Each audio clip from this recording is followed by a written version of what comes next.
Que Dieu nous bénisse. Je prends la parole ici, d'abord pour remercier tous les membres du comité d'unification qui ont vraiment abattu un énorme travail. Parce que, croyez-en moi, ce travail a été très colossal et vraiment je vous en remercie au nom du Haut Conseil spirituel des pasteurs en Côte d'Ivoire. Je prends ici la parole en tant que secrétaire de ce Haut Conseil, mais en même temps, j'ai des inquiétudes. Les inquiétudes, c'est que vous avez souhaité dans votre déballage qu'aujourd'hui, il doit avoir un conseil d'unification que vous allez mettre en place, au sein duquel chaque organe verra sa représentation pour que, en allant aux États généraux, nous pouvons quand même discuter de fond en comble tous les problèmes qui minent l'Église de Côte d'Ivoire. Je rejoins un peu l'idée de dire que, à cette proposition-là, il fallait que le comité sortant nous fasse quand même un briefing du travail qu'ils ont fait préalablement, auquel nous devrons répondre aujourd'hui, pour que nous puissions y réfléchir si, dorénavant, les membres du Haut Conseil pourront faire partie de ce conseil-là afin de discuter de quoi que ce soit à l'avenir.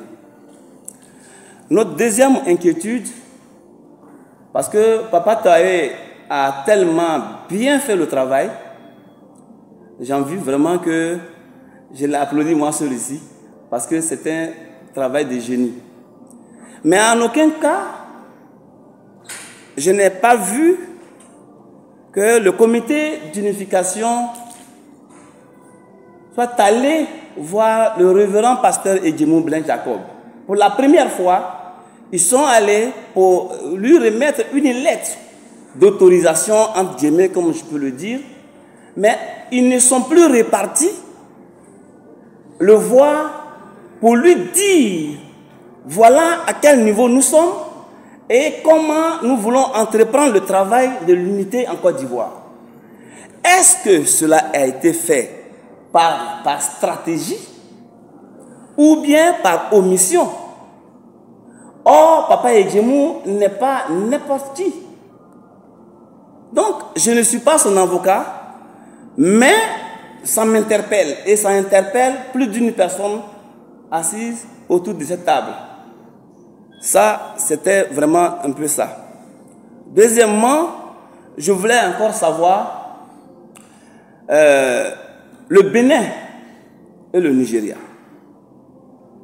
Ça, c'est un grand point d'interrogation.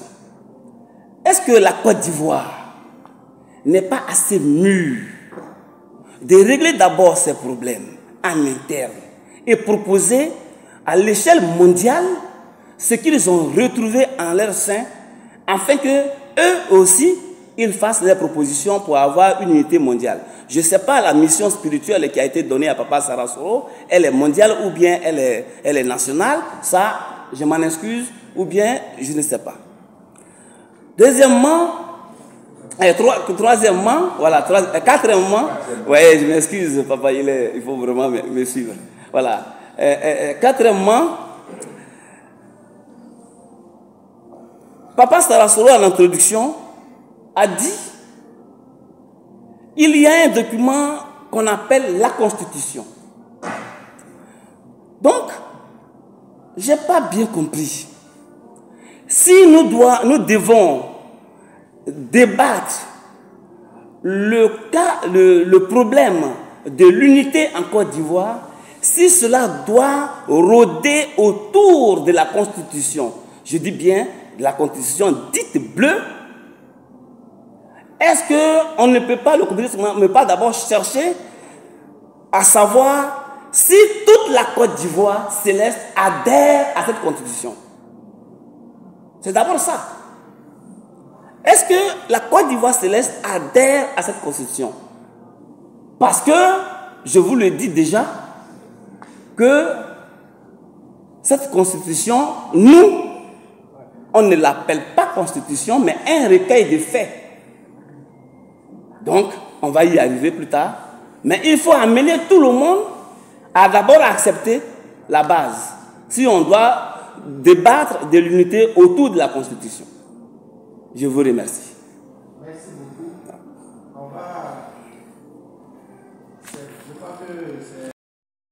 Nous disons que nous ne sommes pas d'accord pour le moment pour la formation de ce conseil. Pourquoi? Parce que nous avons des inquiétudes. La première des inquiétudes consiste à savoir, est-ce que ceux qui ne feront pas partie de ce conseil-là prendront part à certaines discussions à venir qui auront lieu. Et le second point est de savoir que nous, au Conseil supérieur, nous réclamons quelque chose, qui est de savoir que l'Église du christianisme céleste est, en Côte d'Ivoire est aussi mûre que ça. Parce que quand on parle de diocèse, le diocèse consiste à ou représente un démembrement de l'Église tout entière. Et depuis plus de 50 ans, l'Église existe en Côte d'Ivoire. Il faudrait que nous, chrétiens célestes de Côte d'Ivoire, nous songeons à créer une Église du christianisme céleste de Côte d'Ivoire selon cette appellation. Parce que dépendre toujours d'un pays veut dire que nous sommes toujours sous les ordres de ce pays-là. Et nous avons des éminentes personnalités qui connaissent quand même ce que c'est une religion. Et fort de tout ça, nous disons que nous réclamons qu'il y ait une église en plein exercice de l'église du christianisme céleste de Côte d'Ivoire et non un diocèse qui dépend du Nigeria et du Bénin. Parce que nous constatons que c'est ces deux pays-là qui ont permis aujourd'hui que les chrétiens célestes en Côte d'Ivoire soient divisés. Donc c'est fort de tout ça que nous disons que pour le moment, faire un conseil supérieur, c'est nous. Prendre part à un conseil supérieur, c'est encore un conseil national d'unification, c'est encore trop tôt pour nous. Voilà les raisons pour lesquelles nous disons que nous ne pouvons pas prendre part. Je vous remercie. En complément, nous voulons dire qu'il y a déjà deux pays. Le pasteur Aoudi. Le pasteur Aoudi, pardon. Il y a déjà deux pays qui ont pour la seule Côte d'Ivoire leur propriété. Le Bénin et le Nigeria ont entre eux-mêmes des dissensions au point de vue liturgique, au point de vue tenue sacerdotale. Et tout cela, c'est la Côte d'Ivoire qui doit résumer ça pour les deux pays. Supposons qu'on fait l'unité. C'est pour amener les Ivoiriens où? Au Bénin ou au Nigeria. Si on va au Bénin, ceux qui sont attachés au Nigeria vont aller où? Si on va au Nigeria, ceux qui sont attachés au Bénin vont où? C'est pour cela que nous préconisons que la Côte d'Ivoire, vu ce qui a été déjà dit, que l'Église est née au Bénin, elle a grandi au Nigeria, que la Côte d'Ivoire va organiser. Ça ne vient pas de moi, j'ai appris ça d'éminentes personnalités ici qui ont dirigé l'Église du christianisme céleste, Père Salah. Donc si la Côte d'Ivoire doit l'organiser, il faut que ce soit les Ivoiriens qui l'organisent.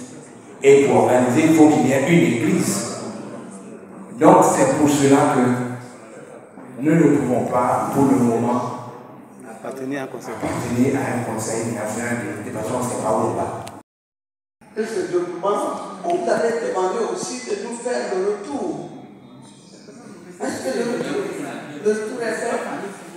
Bon, bref, mais je dis conseil d'administration, c'est l'organe effectif qui doit étudier à fond les conditions des apprentissages, qui doit faire l'état des lieux, les obstacles qui empêchent.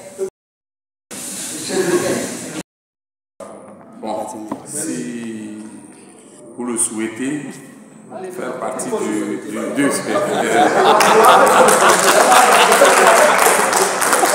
faire partie de ce conseil-là qui sera là afin de permettre à l'Église d'évoluer et d'être unie à jamais.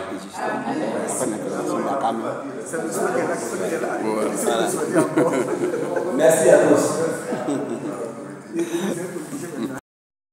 Tout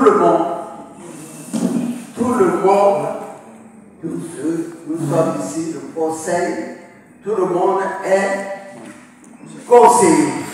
Alléluia. Vous êtes conseiller. Donc tout le monde est conseiller. Et c'est comme un conseil économique. Donc je fais partie. Tout le monde est conseiller, membre du conseil. Et les membres du bureau. Donc c'est les membres du bureau qu'il s'agit maintenant. Donc considérez-vous tous comme des conseillers.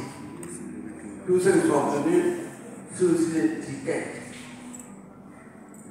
Alors, les membres du bureau sont. Donc je voudrais ordonner au secrétaire de dire la liste de tout faire des politiques. Le Conseil national d'unité de l'Église du christianisme céleste sous la conduite du président Yassine Sarasso. Président, Vénéral suprême évangéliste Yassine Sarasso. Premier vice-président, Vénéral suprême évangéliste Taël Noël Pierre Etienne. Deuxième vice-président, Mort supérieur évangéliste Alcide Domoro. Secrétaire général. Il est empêché. C'est tout auprès du conseil. Secrétaire général, Vénéral suprême évangéliste Abraham Elo Siloué.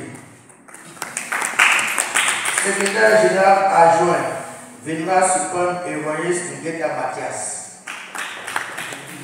Trésorier général, Vénéral suprême évangéliste Graou Aimé Calais. Conseiller chargé du protocole et de la sécurité, assistant vénérable supérieur évangéliste Do César. Responsable de la communication, vénérable suprême évangéliste Dja Mboran Charles.